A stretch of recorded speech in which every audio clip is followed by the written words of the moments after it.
জেলায় জেলায় সংকট সমস্যা তা থেকে উত্তরণের চ্যালেঞ্জ আর সম্ভাবনার কথা তুলে ধরতে চলছে ডিবিসি এক্সপ্রেস। বিশেষ এই আয়োজনে মতামত থাকছে তৃণমূল থেকে শুরু করে নীতি নির্ধারকদের।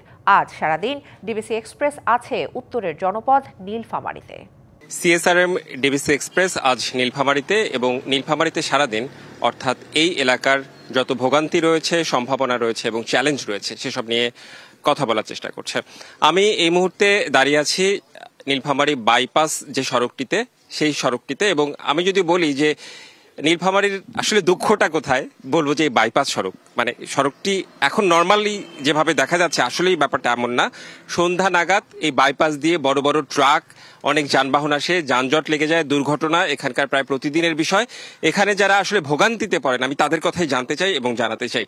আমি একটু আপনার কাছেই আসতে চাই, এই যে বাইপাস সড়কটিতে, এই বাইপাস সড়কটিতে আসলে আপনাদের কি ধরনের সমস্যা হয় একটু বলবেন?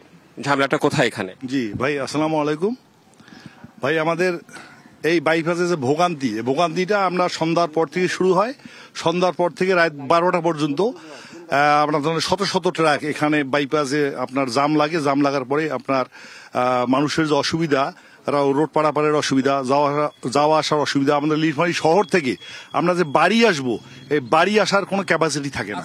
এই মানে বাইপাস সড়ক তো সাধারণত শহরের বাইরে দিয়ে হয়, কিন্তু আপনাদের এখানে সমস্যাটা কোথায়? রাস্তা কি সরু, অনেক বাঁক, মানে এই সমস্যাটা কোথায় এখানে? কেন এখানে দুর্ঘটনা হয়, কেন এখানে ঝামেলা হচ্ছে? আচ্ছা শোনেন, এটা হলো বাইপাসটা, আসলে এই বাইপাসটা এই দিক দিয়ে হওয়ার কথা নয়। বাইপাসটা হওয়ার কথা ছিল বাদিয়ার মোড় হয়ে, আমাদের সোজা হওয়ার কথা ছিল। সোজা না হয়ে আমাদের মেয়র সাহেব যে আগে ছিলেন দেওয়ান কামাল আহমদ, উনি বললেন কি যে আপাতত এই দিক দিয়া, এটা আমাদের গ্রাম্য ভাষায় বলে চোরা রাস্তা, এই চোরা রাস্তা হয়ে পাকা হয়ে এই দিক দিয়ে আপাতত চলুক, কিছুদিন পরেই বাইপাসের সোজা রাস্তাটা বাইপাসটা হবে।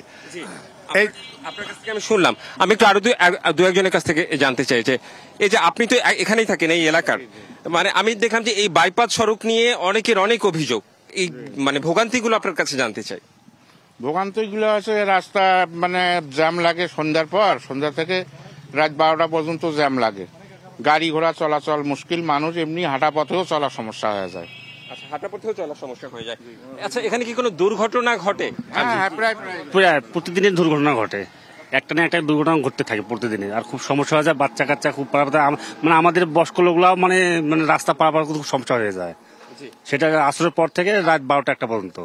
আচ্ছা, আমি যে বাইপাসে আছি আমি দেখাতে পারলাম যে এখানকার মানুষ আসলে এই বাইপাসটা নিয়ে খুবই ভোগান্তিতে আছে। অর্থাৎ তাদের দাবি যে সড়ক প্রশস্ত করা, কিংবা যে রুট ছিল সেই রুটে আসলে নতুন একটি বাইপাস সড়ক করা।